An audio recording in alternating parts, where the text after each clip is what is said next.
नमस्कार मित्रों, श्री कोचिंग के YouTube चैनल पर आपका स्वागत। और आज हम लेकर के आए हैं विश्व का भूगोल।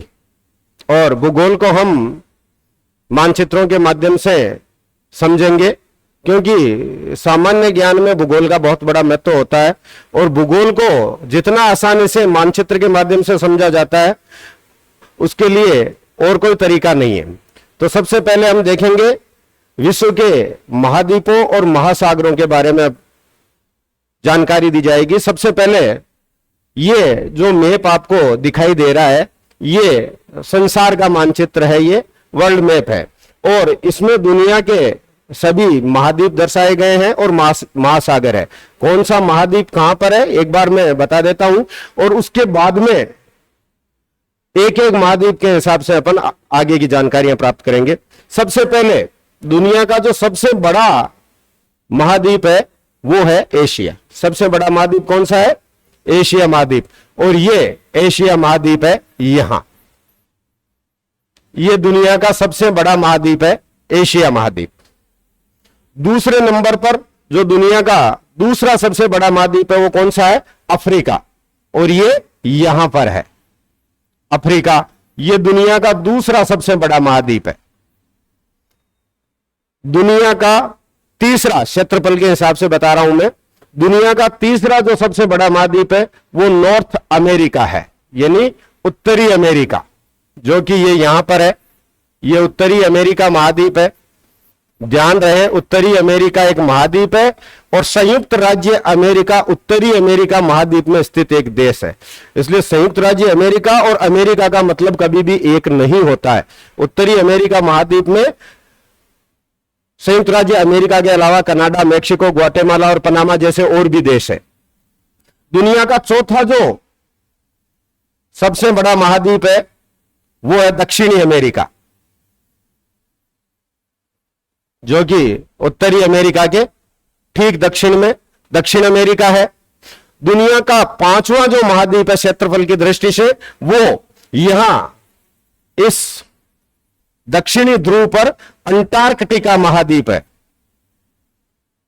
अंटार्कटिका जो महाद्वीप है, जो कि पृथ्वी के साउथ पोल यानी कि दक्षिणी ध्रुव पर स्थित महाद्वीप है, वो अंटार्कटिका महाद्वीप है। ये निर्जन महाद्वीप है, यहां कोई रहता नहीं है, पूरी तरह से बर्फीला महाद्वीप है।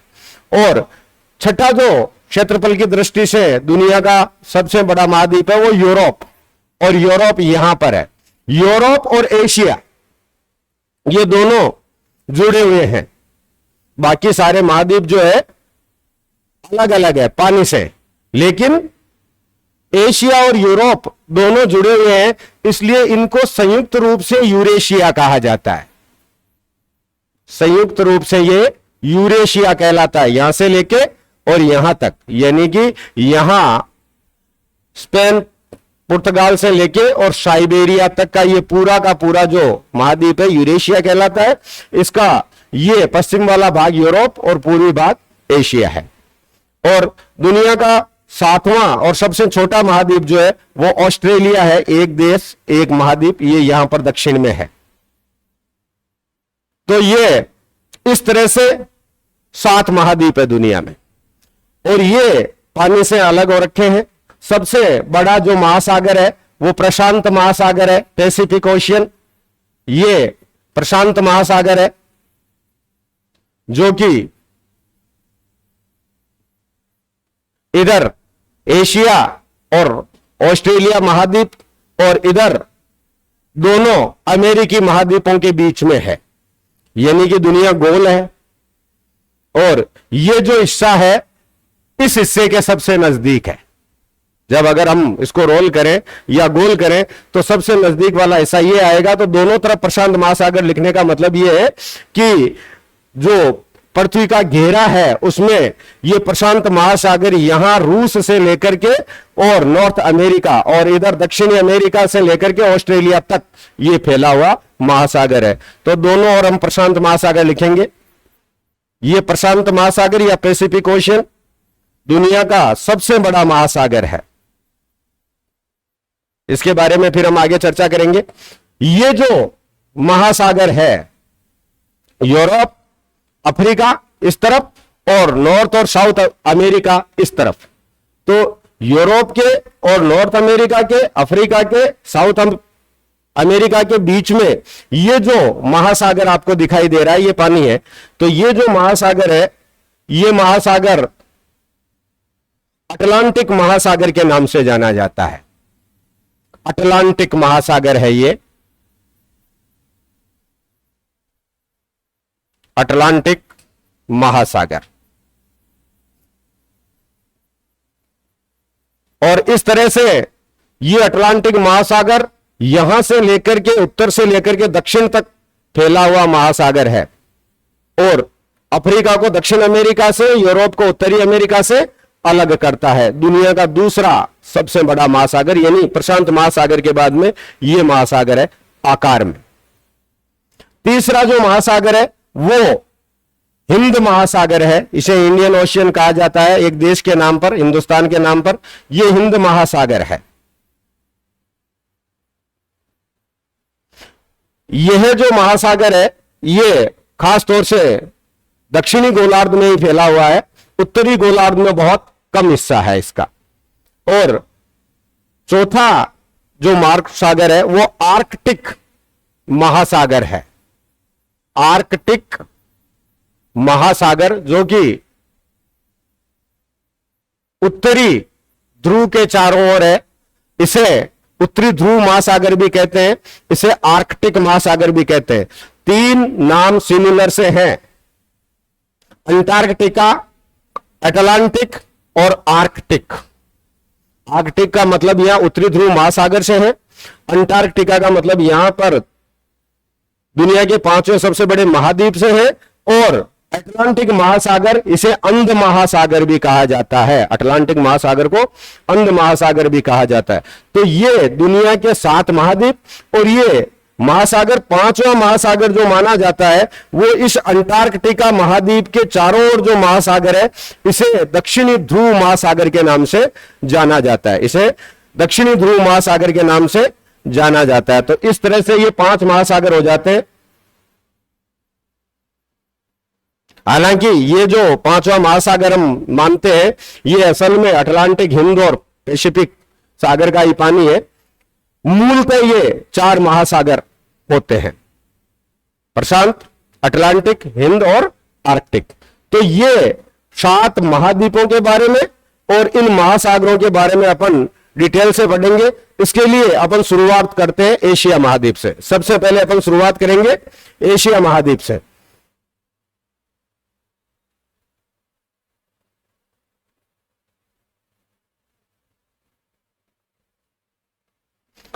ये जो मैप आप देख रहे हैं, ये एशिया महाद्वीप का मैप है। एशिया महाद्वीप मैं आपको क्लियर कर दूं, एशिया विश्व का सबसे बड़ा महाद्वीप है। पहली बात, दुनिया का सबसे बड़ा महाद्वीप एशिया महाद्वीप है। इसका क्षेत्रफल जो है दुनिया के कुल क्षेत्रफल का लगभग 30% भाग जो है विश्व के कुल क्षेत्रफल का, वो एशिया महाद्वीप में आता है। यानी एशिया महाद्वीप विश्व के कुल भौगोलिक क्षेत्रफल का 30% है। और आबादी, दुनिया की जो कुल आबादी है उसका लगभग 60% हिस्सा, यानी कि 60% जो आबादी है वो एशिया महाद्वीप में निवास करती है। का मतलब यह होता है कि एशिया महाद्वीप काफी घना बसा हुआ महाद्वीप है। ये क्षेत्रफल की दृष्टि से बड़ा होने के साथ साथ में आबादी में भी सबसे बड़ा है, और क्षेत्रफल से की तुलना में आबादी यहां पर दुगनी है, क्योंकि दुनिया के सर्वाधिक जनसंख्या वाले देश जैसे China, India, Indonesia, Bangladesh, Pakistan, ये सारे इसी महाद्वीप में स्थित है। इसलिए ये दुनिया का सबसे ज्यादा जनसंख्या वाला महाद्वीप भी है। अब यूरोप का मानचित्र अपने अभी देखा था, और यूरोप का मानचित्र जब हमने देखा था यूरोप और एशिया का, तब एक लाइन देखी थी, उसके पूर्व में एशिया और पश्चिम में यूरोप है। तो ये जो इधर का जो हिस्सा है ये यूरोप का है और बाकी का जो हिस्सा है ये एशिया महाद्वीप का हिस्सा है। अभी मैं आपको क्लियर कर देता हूं इस महाद्वीप की मुख्य मुख्य विशेषताएं। तो सबसे अपन इसकी भौगोलिक विशेषताओं की बात करते हैं। सबसे महत्वपूर्ण बात, इस महाद्वीप से होकर के भूमध्य रेखा और कर्क रेखा, ये दोनों रेखाएं इस महाद्वीप से होकर के गुजरती है। कर्क रेखा और भूमध्य रेखा। मकर रेखा का इस महाद्वीप से कोई संबंध नहीं है, वो दक्षिणी गोलार्ध में दक्षिण में रह जाती है। तो अगर हम बात करें तो ये जो मैं डॉट डॉट लगा रहा हूं, ये यहां से भूमध्य रेखा, जिसे हम 0 डिग्री अक्षांश रेखा भी कह सकते हैं, विषुवत रेखा भी कह सकते हैं, ये रेखा यहां से गुजरती है। और जो कर्क रेखा, या जिसे हम 23.5 डिग्री उत्तरी अक्षांश कहेंगे, नॉर्थ है ना इसलिए, तो उत्तरी अक्षांश रेखा है वो इस महाद्वीप में यहां से होकर के गुजरती है। तो कुल मिलाकर के ये दो रेखाएं जो है ये इस महाद्वीप, कई बार प्रश्न आता है, निम्न कथनों पर विचार कीजिए, और फिर उसमें बताया जाता है कि इस महाद्वीप में से होकर के कौन सा अक्षांश, कौन सा देशांतर गुजरता है। तो ये ध्यान रखना है कि 0 डिग्री भूमध्य और 23.5 डिग्री उत्तरी अक्षांश यानी कर्क रेखा, ये दो रेखाएं इस महाद्वीप से होकर के गुजरती है। और मकर रेखा का इस महाद्वीप से संबंध नहीं है। मकर रेखा दक्षिण में ऑस्ट्रेलिया से होकर के गुजरती है। तो ये सबसे महत्वपूर्ण बात हो गई, समझने वाली बात है। भूमध्य रेखा और कर्क रेखा दोनों ही यहां से होकर गुजरती है, और कर्क रेखा और भूमध्य रेखा यहां से होकर गुजरने का मतलब यह है कि इस महाद्वीप का जो दक्षिणी भाग है वो उष्णकटिबंधीय है, ये ट्रॉपिकल एरिया है।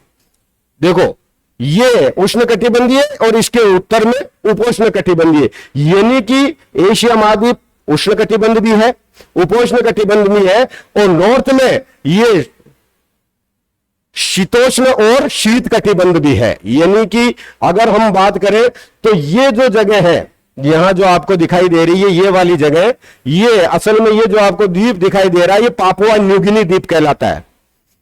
ये न्यूगिनी द्वीप है, पापुआ जनजाति का निवास होने की वजह से इसको पापुआ न्यूगिनी कहा जाता है। तो ये जो पापुआ न्यूगिनी द्वीप है, यहां से अगर हम देखें, क्योंकि एशिया महाद्वीप यहां से शुरू होता है, तो यहां से देखें तो ये लगभग 10 डिग्री दक्षिणी अक्षांश है।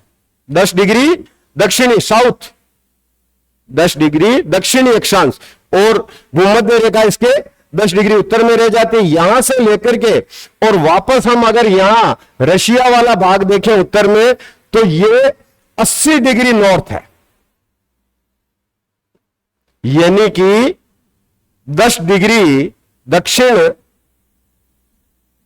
अक्षांश से लेकर के 80 डिग्री उत्तरी अक्षांश तक जाने का मतलब यह है कि इस महाद्वीप का जो दक्षिणी भाग है वो उष्णकटिबंध में है, साल भर सूर्य की सीधी किरणें लेता है।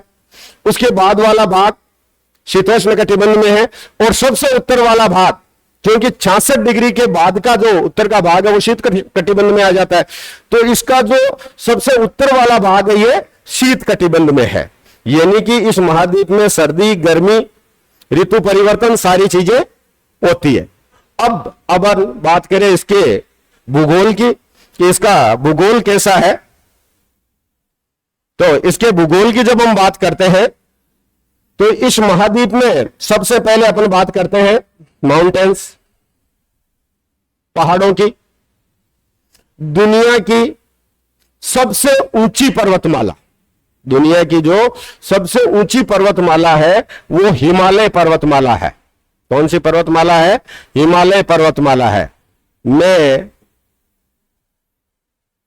एक बार फिर क्लियर कर रहा हूं, दुनिया की सबसे ऊंची बोल रहा हूं मैं, सबसे लंबी नहीं बोल रहा हूं। दुनिया की सबसे लंबी पर्वतमाला जो है वो एंडीज है, और साउथ अमेरिका यानी दक्षिणी अमेरिकी महाद्वीप में है। ये दुनिया की सबसे लंबी पर्वतमाला नहीं है हिमालय, ये दुनिया की सबसे ऊंची पर्वतमाला है। लंबाई तो इसकी तकरीबन 2500 किलोमीटर ही है, और ऊंचाई इसकी सबसे ज्यादा है। और ये जो जगह है यहां पर, ये भारत के ठीक उत्तर में क्योंकि आप इंडिया से समझेंगे, क्योंकि ये जो है, बाकी तो आप समझे या न समझे, लेकिन इस मानचित्र को आप अच्छी तरह से समझ जाएंगे कि ये इंडिया है। और इंडिया से अगर हम समझेंगे तो ज्यादा आसानी रहेगी, क्योंकि हम ज्ञात से अज्ञात की ओर बढ़ते हैं। इंडिया के मानचित्र को प्रत्येक स्टूडेंट समझता है। तो यहां से ठीक इसके नॉर्थ में ये जो भारत वाला हिस्सा है, नॉर्थ वाला, और चाइना और इंडिया का, ये जो जगह है इसको पामीर ग्रंथि बोलते हैं, पामीर की गांठ। और यहां से बहुत सारी पर्वत श्रेणियां निकलती है। इस तरफ ये जो पर्वत श्रेणी है इसको हिमालय के नाम से जाना जाता है। इस पर्वतमाला को हिमालय के नाम से जाना जाता है। ये हिमालय पर्वतमाला दुनिया की सबसे ऊंची पर्वतमाला है। दुनिया की सबसे ऊंची चोटी जो है माउंट एवरेस्ट, दुनिया की सबसे ऊंची चोटी कौन सी है? Mount Everest. ये नेपाल में है और इसकी ऊंचाई 8,848 मीटर है समुद्र तल से। 8,848 मीटर ऊंचाई है इसकी समुद्र तल से। तो ये यहां पर ये पर्वतमाला जो है, ये हिमालय पर्वतमाला दुनिया की सबसे ऊंची पर्वतमाला है। इसी हिमालय पर्वत श्रेणी के साथ साथ यहां पर ये जो काराकोरम और कुनलुन श्रेणी है, और इस तरफ जो जाती है ये हिंदू कुश पाकिस्तान की तरफ पर्वतमाला है। तो यहां से इस पामीर ग्रंथि से कई पर्वतमालाएं निकलती है। एशिया प्रश्न अक्सर पूछा जाता है, एशिया की प्रमुख पर्वतमाला, यूरोप की पर्वतमाला या अमेरिका दक्षिणी उत्तरी की पूछी जाती है। तो आपको यह ध्यान रखना है कि हिमालय सबसे ऊंची भी है और इस महाद्वीप की सबसे बड़ी भी पर्वतमाला है, और इसकी सबसे ऊंची चोटी जो है वो माउंट एवरेस्ट है। और ये कहां पर एग्जिस्ट करती है? यहां पर, यानी कि ये वाला हिस्सा जो नेपाल है यहां पर माउंट एवरेस्ट। ये बात हुई इस महाद्वीप की प्रमुख पर्वत श्रेणी की। इसके अलावा यहां पर काकेशस पर्वतमाला भी है, लेकिन सबसे महत्वपूर्ण यह है, क्योंकि सबसे बड़ी है, ज्यादा मैं उलझाना नहीं चाहूंगा। यहां से अब हम बात करते हैं, अच्छा पठार की यहां हमने बात कर ली। तो ये जो पठार है ये पूरा का पूरा पठार है, यहां से लेकर के ये, इसको तिब्बत का पठार बोलते हैं, और पामीर का पठार इसमें शामिल है। तो अगर प्रश्न आ जाए या कहीं बताया जाए तो दुनिया का सबसे बड़ा पठार कौन सा है क्षेत्रफल की दृष्टि से, तो विश्व का सबसे बड़ा पठार वो कौन सा है? तिब्बत का पठार। तिब्बत का पठार विश्व का सबसे बड़ा पठार है क्षेत्रफल में, और ये यहां पर जो मैंने अभी बताया है तिब्बत की राजधानी लासा है, और तिब्बत में ही स्थित है ये पामीर ग्रंथि वाला जो हिस्सा है। तो यहां पूछा जाता है विश्व का सबसे ऊंचा पठार, विश्व का सबसे ऊंचा पठार जिसे दुनिया की छत कहा जाता है, दुनिया की छत, रूफ ऑफ द वर्ल्ड, दुनिया की छत किस पठार को कहा जाता है? तो आपका उत्तर होगा पामीर। पामीर का पठार जो है वो दुनिया का सबसे ऊंचा पठार है। कहां पर है? तिब्बत में है। तो यहां पर दो बातें क्लियर हो गई, दुनिया का सबसे बड़ा पठार तिब्बत का पठार, दुनिया का सबसे ऊंचा पठार जिसे रूफ ऑफ वर्ल्ड या दुनिया की छत कहा जाता है, ये कहां पर है? तो ये यहां पर चाइना के नियंत्रण में है, तिब्बत वाला पूरा हिस्सा ये यहां पर है। तो ये बात होगी पठार की, हमने बात की माउंटेन पर्वतमाला की और पठार की। अब हम बात करते हैं मरुस्थल की। एशिया महाद्वीप में प्रमुख मरुस्थल, तो एशिया महाद्वीप के अगर हम प्रमुख मरुस्थलों की बात करें तो देखिए ये जो आपको यहां पर ये जगह दिखाई दे रही है, ये इसको अरेबियन पेनिनसुला यानी अरब का प्रायद्वीप कहा जाता है, अरब का प्रायद्वीप कहा जाता है। और ये जो अरब का प्रायद्वीप है ये पूरा का पूरा मरुस्थल है। यहां से अगर हम देखें तो ये पूरा का पूरा ही मरुस्थलीय भाग है, ये तो ये अरब का मरुस्थल। अब इसमें सऊदी अरब का मरुस्थल, इसमें इराक का मरुस्थल, इसमें सीरिया का मरुस्थल, इसमें ईरान का पठारी मरुस्थल और तुर्की का जो पठारी मरुस्थल ये शामिल है। तो ये मरुस्थल है, इस मरुस्थल के अलग अलग नाम है, इसको अलग अलग भागों में बांटा गया है। अदरवाइज ये पूरा का पूरा मरुस्थल कौन सा मरुस्थल है? अरब का मरुस्थल। और अरब के मरुस्थल में कौन कौन से देश है? अभी मैंने आपको गिनाई दिए थे, Saudi Arabia, Oman, Yemen, Qatar, Doha, United Arab Emirates यानी यूएई, इसके अलावा सीरिया, इराक, ईरान, जॉर्डन, ये सारे जो कंट्री है जिन्हें हम अरब कंट्रीज कहते हैं, ये सारे के सारे कंट्री ये इस मरुस्थल में ही स्थित है, यानी ये मरुस्थल का फैलाव यहां सब जगह है। दूसरा मरुस्थल जो है गोबी का मरुस्थल है। दूसरा जो मरुस्थल है वो कहां पर है? गोबी का मरुस्थल। और ये देखिए, ये रशिया है और ये चाइना है। रूस और चीन के बीच में देखिए यहां पर ये एक देश है, जहां मैं यहां पर ये पेन घुमा रहा हूं, ये देश है। इस देश का नाम है मंगोलिया। इस देश का नाम क्या है? ये मंगोलिया कंट्री है। और मंगोलिया में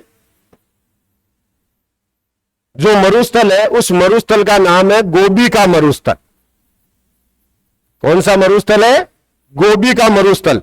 गोबी का मरुस्थल जो है एशिया का प्रमुख मरुस्थल है। यह ठंडा मरुस्थल है। अगर कभी प्रश्न पूछ लिया जाए कि दुनिया का सबसे बड़ा या सबसे ठंडा मरुस्थल, तो अंटार्कटिका और आर्कटिक के बाद में धरती पर अगर कोई सबसे ठंडा मरुस्थल है तो वो कौन सा मरुस्थल है? गोबी का मरुस्थल है। और ये कहां पर है? मंगोलिया देश में है। मंगोलिया की राजधानी उलान बटोर है। और मंगोलिया और चाइना दोनों में विस्तृत है। ये गोबी का रेगिस्तान है, वो नॉर्थ चाइना में भी उसका विस्तार है।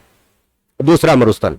तीसरा जो प्रमुख मरुस्थल है एशिया महाद्वीप का, वो कौन सा है? तो इधर देखो, ये साउथ, ये वेस्ट चाइना में, यहां पर ये जो जगह आपको दिखाई दे रही है गोबी के दक्षिण पश्चिम में और इंडिया के हमारे उत्तर में, यह जो जगह है, इस जगह पर जो मरुस्थल है उसे तकला मकान मरुस्थल के नाम से जाना जाता है।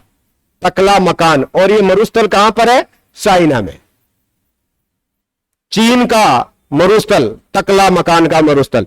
तो कुल मिलाकर अरब का रेगिस्तान, गोबी का रेगिस्तान और तकला मकान। और उसके बाद में ये यहां पर जिससे आप सब परिचित है, ये इसे थार का मरुस्थल कहते हैं। थार का रेगिस्तान जो कि इंडिया और पाकिस्तान में विस्तृत है, भारत में और पाकिस्तान में, ये थार का मरुस्थल है। तो ये एशिया महाद्वीप के प्रमुख मरुस्थल हुए। एशिया महाद्वीप के प्रमुख मरुस्थलों की अपन ने बात की, पहाड़ की बात की, पठार की बात की है। अब हम बात करें एशिया महाद्वीप में प्रमुख नदियों की। एशिया महाद्वीप की प्रमुख नदियां कौन कौन सी है? तो एशिया महाद्वीप की प्रमुख नदियों की बात करें, उससे पहले एशिया महाद्वीप के आसपास जो सागर, महासागर और खाड़ियां हैं, उनके बारे में जानकारी दे देता हूं, क्योंकि नदियां आखिरकार जाकर के अपना पानी किसी न किसी सागर या महासागर में डालेगी, तो उस समय दिक्कत ना आए, इसलिए पहले हम देखते हैं नदियों के बारे में।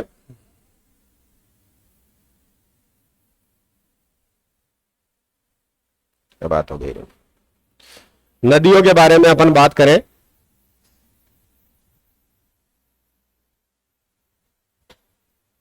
तो दुनिया भर की नदियों की बात करें तो दुनिया में सबसे जो लंबी नदी है वो तो नाइल है, वो तो नील नदी है, अफ्रीका में है। दूसरे नंबर पर अमेजोन है और तीसरे नंबर पर जो है वो एशिया की नदी आएगी। लेकिन नदियों से पहले अपन बात करेंगे सागरों की। देखिए यहां यह जो आपको दिखाई दे रहा है ये तो हिंद महासागर है ही, ये तो हिंद महासागर है। अब हिंद महासागर में फिर से देखिए, हिंद महासागर में यह जो जगह है ये अरब सागर है। ये कौन सा सागर है? अरब सागर। ये जो है ये बंगाल की खाड़ी है, इसे बे ऑफ बंगाल या बंगाल की खाड़ी कहते हैं। ये बंगाल की खाड़ी है, हिंद महासागर में ही है बंगाल की खाड़ी। अरब सागर हिंद महासागर का ही पार्ट है। और इस अरब सागर में फिर दो खाड़ियां हैं। देखिए ये यहां पर एक खाड़ी है, इस जगह पर जो हमारे गुजरात का जो दक्षिणी भाग है यहां पर, इस खाड़ी को खंबात की खाड़ी कहा जाता है। ये खंबात की खाड़ी है, ये वाली। और यहां पर जो ये इंडिया का ये मैप जो अपन बनाते हैं ऐसे, तो ये जो खाड़ी है ये तो खंबात की खाड़ी है, और ये जो खाड़ी है ये कच्छ की खाड़ी है, gulf of Kutch and gulf of Khambhat. There are major difference between a gulf and bay. ये हमेशा ध्यान रखना है। जब हम हिंदी में बोलते हैं तब तो हम केवल खाड़ी बोल जाते हैं, लेकिन जब हम अंग्रेजी में बोलने लगते हैं तो यहां पर अभी मैंने शब्द काम में लिया bay of Bengal and gulf of Kutch. Y?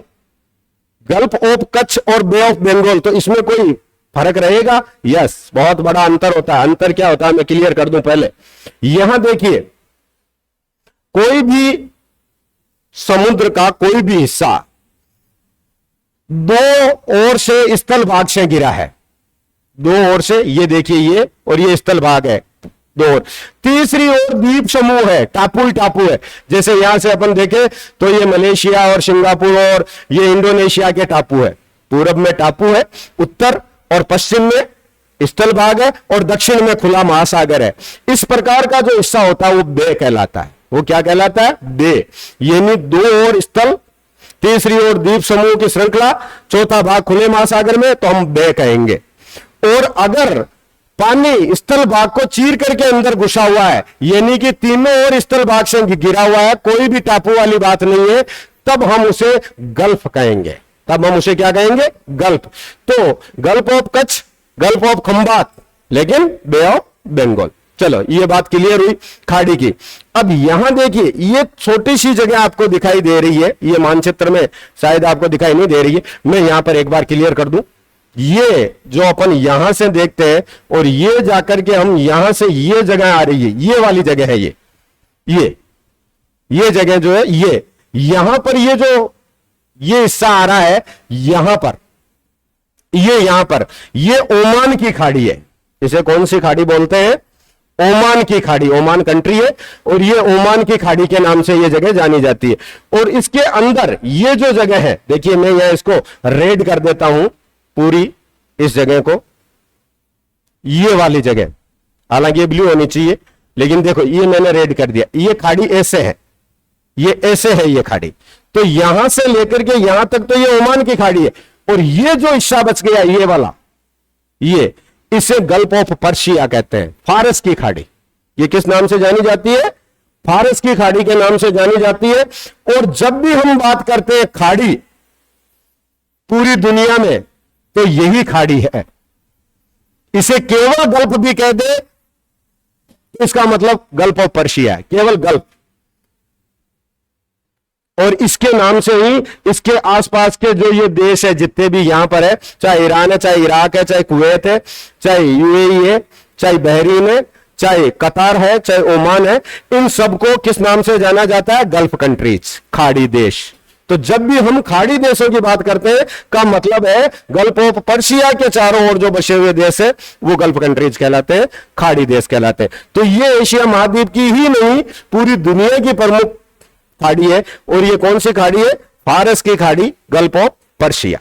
चलो, ये आ गई खाड़ी। अब इसके आगे जब अपन इधर चलते हैं तो ये वाला हिस्सा, इसके बाद में क्या है? अगर आप यहां देखोगे ना मानचित्र, तो ये ऐसे आ जाएगा, ये अफ्रीका आ जाएगा। यहां पर एक बार मैं थोड़ा सा क्लियर कर दूं ताकि देखने में आसानी रहे।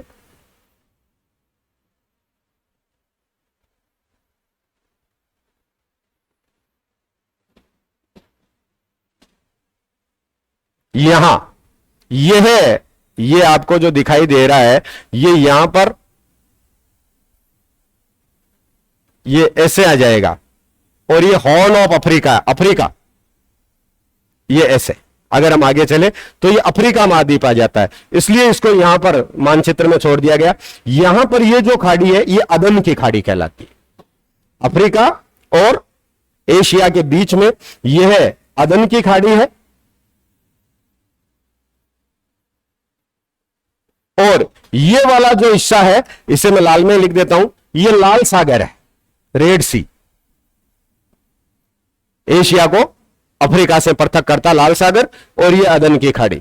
अब यहां से हम हो चुके लाल सागर, अदन की खाड़ी, गल्फ ऑफ पर्शिया, खंबात की खाड़ी और कच्छ की खाड़ी। और ये देखो ये वाली जो जगह है इंडिया और चीन, ये श्रीलंका के बीच में, इंडिया और लंका के बीच में यहां पर जो ये खाड़ी है, जैसे कि ये अपन भारत का मानचित्र बनाते हैं, ये और यहां पर अपन ये लंका बनाते हैं, तो ये वाली जो खाड़ी है ये खाड़ी मन्नार की खाड़ी कहलाती है।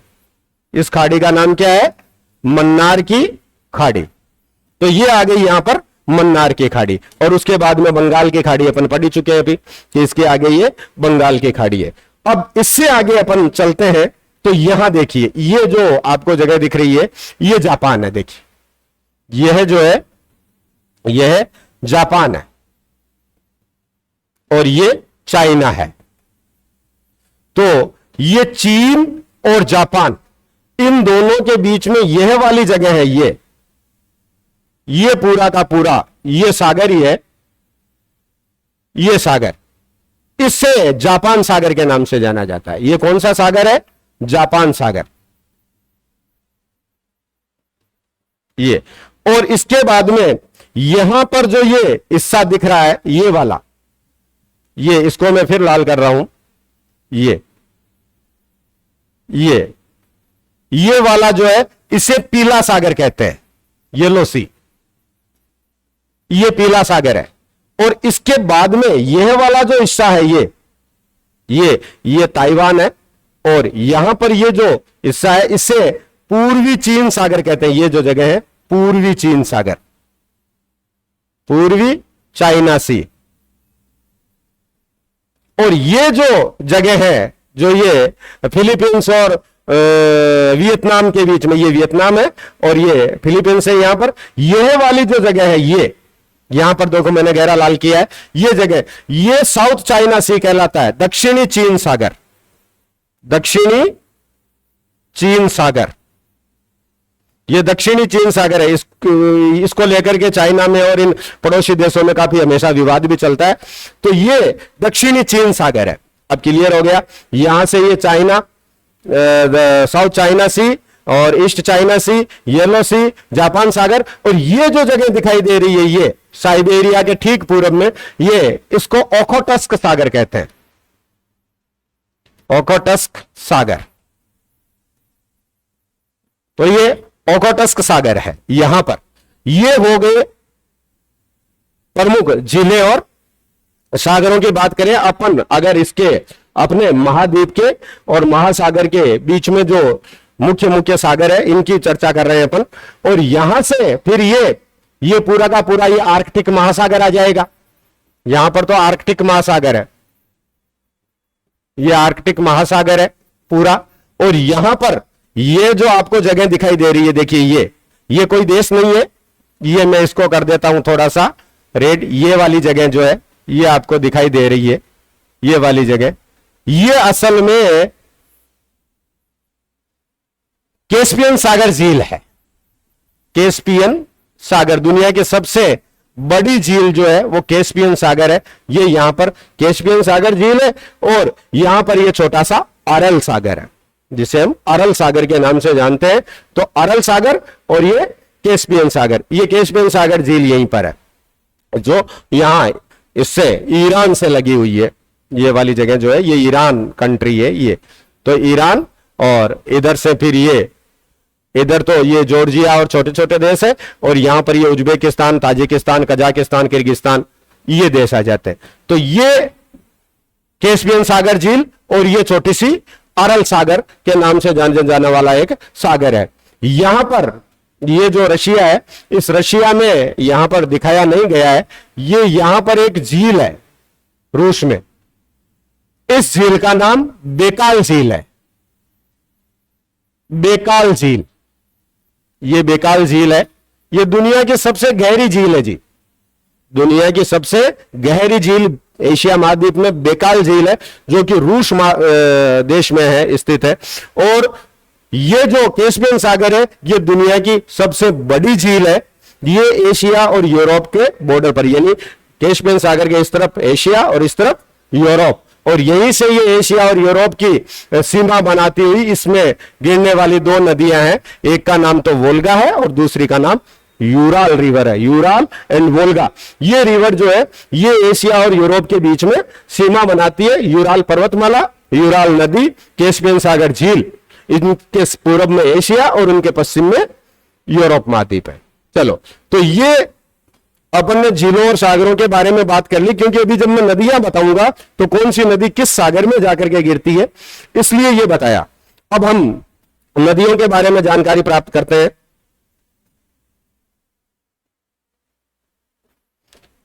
एक बार मैं इसको पूरे को साफ कर देता हूं।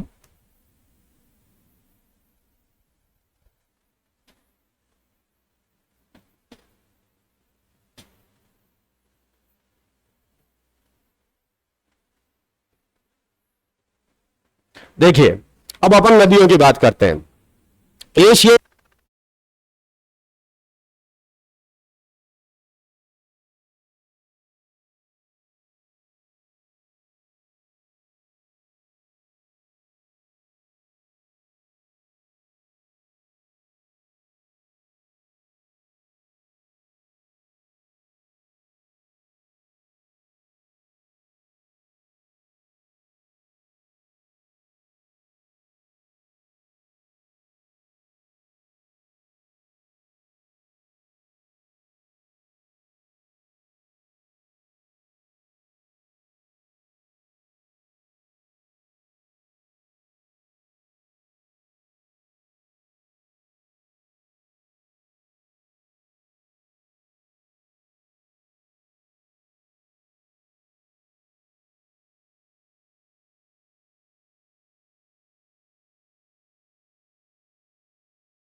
इसका जो ब्रह्मपुत्र रिवर है, इसका उद्गम जो है तिब्बत में मानसरोवर झील से, और ये तिब्बत में बहती हुई, तिब्बत चाइना के अधीन, और वहां से फिर यहां अरुणाचल प्रदेश में अपने इंडिया में प्रवेश करती है, और इंडिया में असम में बहती हुई यहां आकर के बांग्लादेश में प्रवेश करने से पहले ठीक 90 डिग्री दक्षिण की ओर घूम जाती है।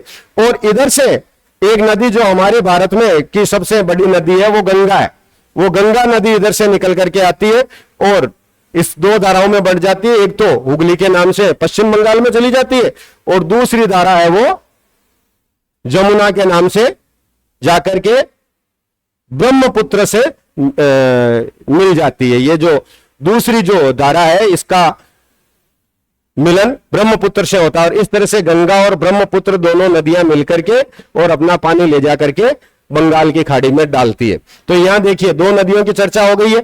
यह नदी है ब्रह्मपुत्र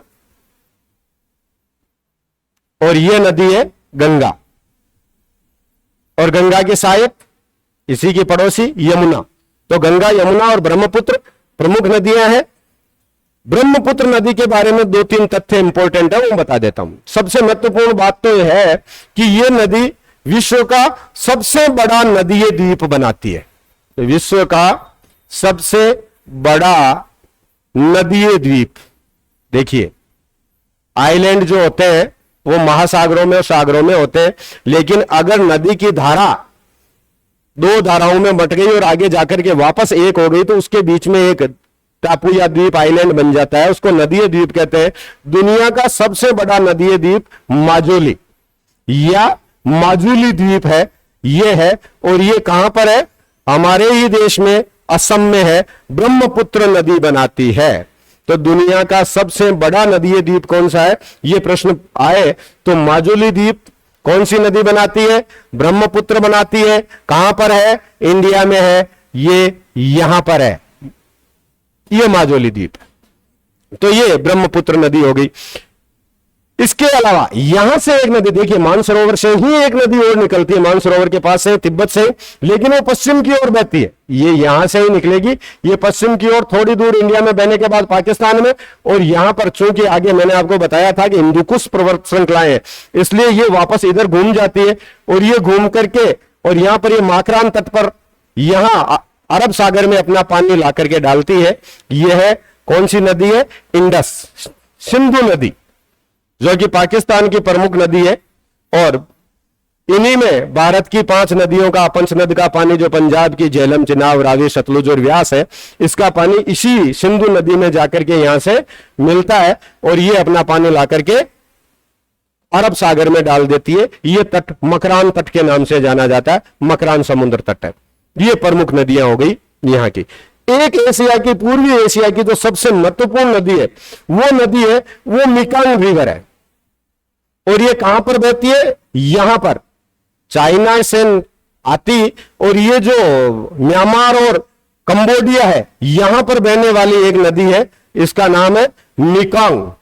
ये मेकंग नदी है, एशिया की एक और महत्वपूर्ण नदी मेकंग नदी। दो नदियां जो है पश्चिमी एशिया में बहुत महत्वपूर्ण स्थान रखती है, दो नदियां, इनके किनारे पर सभ्यताएं भी विकसित हुई। तो ये दोनों नदियां हैं। यहां पर वापस आ जाओ, ये वाला जगह जो ये खाड़ी हमने आपको अभी थोड़ी देर पहले बताई थी कि ये वाली जो खाड़ी है, ये कौन सी खाड़ी है? यह खाड़ी है पर्शिया की, फारस की खाड़ी। और यह जो जगह है ये इराक गणराज्य है आज की तारीख में। यहां पर दो नदियां हैं, एक नदी यहां से आकर के इसमें, ये दोनों नदियां यहीं पर बहती है, अपना पानी यहां पर डालती है। यह जो नदी है इसका नाम है दजला, जिसे अंग्रेजी में टिग्रिस बोलते हैं, टिग्रिस रिवर। और इसके पास वाली जो नदी है इसका नाम है फरात, इसको यूफ्रेटस अंग्रेजी में बोलते हैं। तो टिग्रिस एंड यूफ्रेटस, दजला और फरात नदियां, मेसोपोटामिया की जो सभ्यताएं विकसित हुई थी, मेसोपोटामिया की सभ्यता इन दोनों नदियों के मैदान में ही विकसित हुई थी। तो ये एक महत्वपूर्ण बात हो गई, टिग्रिस और यूफ्रेटस, ये पश्चिमी एशिया की नदी है, बाकी यहां कोई इंपॉर्टेंट नदी नहीं। इसके अलावा 3 नदियां बहुत इंपॉर्टेंट है, जिनके बारे में इसलिए पूछा जाता है क्योंकि वो शीतकाल में जम जाती है, शीतकाल में पूरी तरह से जम जाती है। ये नदियां यहां रशिया में बहती है और अपना पानी ले जाकर के आर्कटिक महासागर में डालती है। इनमें एक नदी है, ये है, इसका नाम है लीना, ये थोड़ा इधर हो सकती है। दूसरा जो है ये नदी है येनिशी, और तीसरी नदी है ओब। तो ओब, येनिशी और लीना, ये 3 नदियां हैं जो उत्तर की ओर बहती है, यानी कि अपना पानी दक्षिण से उत्तर की ओर ले जाती है और पानी ले जाकर के कहां डालती है? आर्कटिक सी, उत्तरी ध्रुव सागर में ये अपना पानी ले जाकर के डालती है। अक्सर ये प्रश्न पूछ लिया जाता है कि कौन सी नदियां हैं जो शीतकाल में पूरी तरह से जम जाती है? पूरी तरह से जम जाती है, पानी बहना बंद, क्योंकि ये पूरा इलाका जो है वो शीत कटिबंध में है और पूरा का पूरा ठंडा है। ये शीतकाल में इनका पानी पूरी तरह से जम जाता है, इसलिए इनके बारे में ये प्रश्न पूछा जाता है। तो ये एशिया महाद्वीप की प्रमुख प्रमुख नदियां हुई। तो हमने महासागरों के बारे में, झीलों के बारे में जानकारी ले ली, नदियों के बारे में हमने जानकारी ले ली, जो प्रमुख प्रमुख नदियां एशिया महाद्वीप में बहने वाली है उनके बारे में जानकारी ले ली। कुछ इंपॉर्टेंट फैक्ट्स जो एशिया महाद्वीप से संबंधित है वो मैं आपको क्लियर कर देता हूं। अभी एशिया महाद्वीप से संबंधित जो इंपॉर्टेंट बातें हैं वो और कौन कौन सी है भूगोल के हिसाब से। वैसे तो बहुत बड़ा महाद्वीप है, 50 देश इस महाद्वीप में है और इसलिए इसका महत्व बहुत बड़ा है। सबसे महत्वपूर्ण बात, दुनिया का सबसे ठंडा स्थान, दुनिया का पूरी दुनिया में सबसे ठंडा स्थान कौन सा है? तो वो है बरखोयास्क।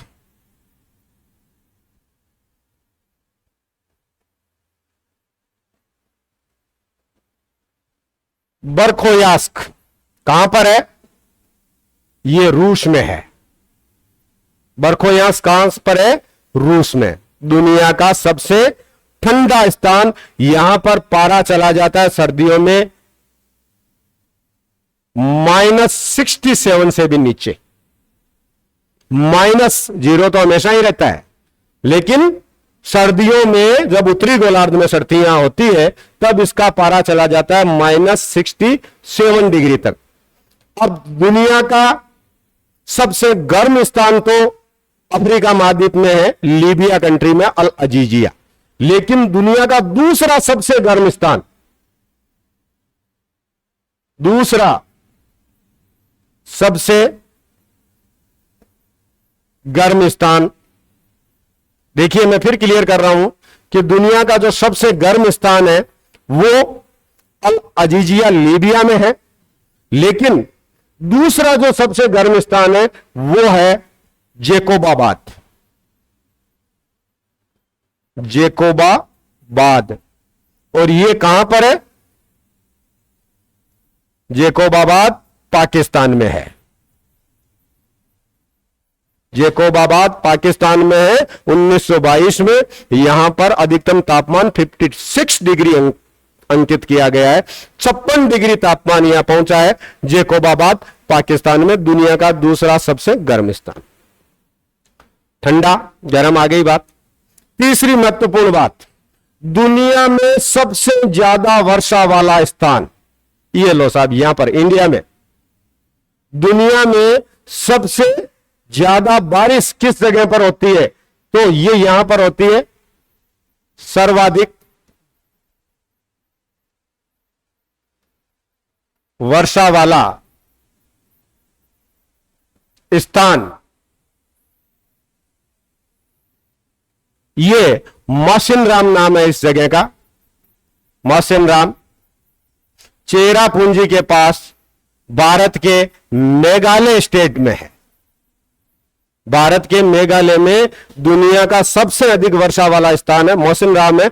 गारो खासी और जयंतिया पहाड़ियां हैं, वहां पर बहुत ज्यादा बारिश होती है, क्योंकि यहां से जो पानी सागर से उड़ता है और इसके सामने ये पहाड़ियां होने की वजह से लगभग रोजाना यहां बारिश हो जाती है। इसलिए दुनिया का सर्वाधिक वर्षा वाला स्थान मौसिनराम चेरापूंजी के निकट मेघालय में स्थित है। यह इंडिया में है। सबसे कम वर्षा वाला स्थान डेथ वैली अमेरिका में है। मैं अभी क्लियर कर दूं, अमेरिका की डेथ वैली है, वहां बारिश नहीं के बराबर होती है, तो 10-10 साल में बारिश होती नहीं, लेकिन यहां पर सबसे ज्यादा होती है। तो अब हमने जो महत्वपूर्ण तथ्य थे उनसे संबंधित बात कर ली। दुनिया का सबसे बड़ा रेलवे ट्रैक, दुनिया की सबसे लंबी रेलवे लाइन, दोहरा पथ, पूरी तरह से विद्युतीकृत, और यहां से शुरू होकर के देखो ये यूरोप का आधा भाग यूरोप में चला गया, इसका रूस देश का यूरोप महाद्वीप में चला गया, अदरवाइज रशिया आगे तक है।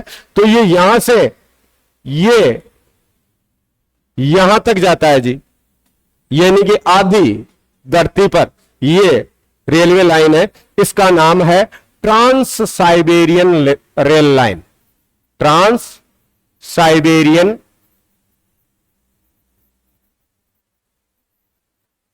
रेल मार्ग जो है ये दुनिया का सबसे लंबा रेल मार्ग है।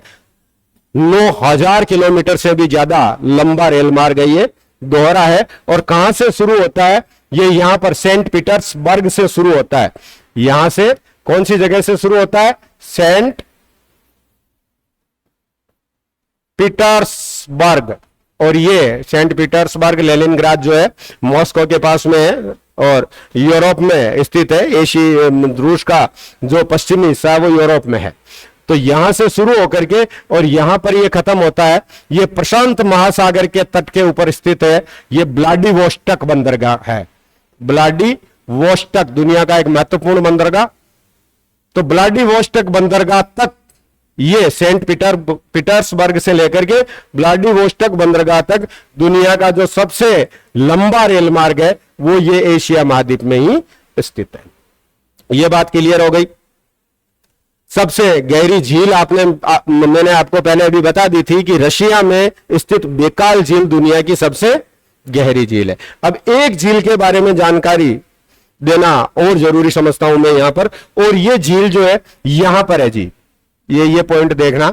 ये हमारा जो इंडिया और चाइना का बॉर्डर है हिमालय में यहां पर। और इस झील के बारे में जानकारी देना इसलिए जरूरी है क्योंकि ये दुनिया की सबसे ऊंचाई पर स्थित खारे पानी की झील है। इतनी ऊंची और दूसरी कोई झील है जो नहीं है जो खारे पानी की है। ये कौन सी झील है? सबसे ऊंचाई पर स्थित खारे पानी की झील, सबसे ऊंची खारे पानी की झील है।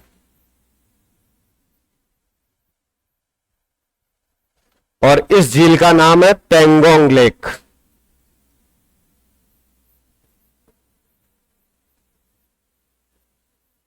कौन सी झील? पेंगोंग। इसका कुछ हिस्सा इंडिया में और बाकी हिस्सा चाइना में, चीन और भारत दोनों में इसका हिस्सा है। और ये पेंगोंग झील है जो कि यहां पर इंडिया तिब्बत बॉर्डर पर यहां पर स्थित है। पेंगोंग झील, यहां पर अक्सर तनाव भी हो जाता है इंडिया और चाइना के जो सोल्जर्स है उनके बीच में। तो ये पेंगोंग झील हो गई। बेकाल झील सबसे गहरी झील मैंने बता दी। कैस्पियन सागर झील है वो दुनिया की सबसे बड़ी झील है, ये बता दी। नदियों के बारे में फैक्ट क्लियर हो गए, मरुस्थलों के बारे में हो गए। यहां जो यूरोप और एशिया के जो घास के मैदान है ये वाली जगह पर इन्हें स्टेपी कहा जाता है। यूरोप और एशिया के जो घास के मैदान है उन्हें किस नाम से जाना जाता है? स्टेपी के नाम से जाना जाता है, स्टेपीज।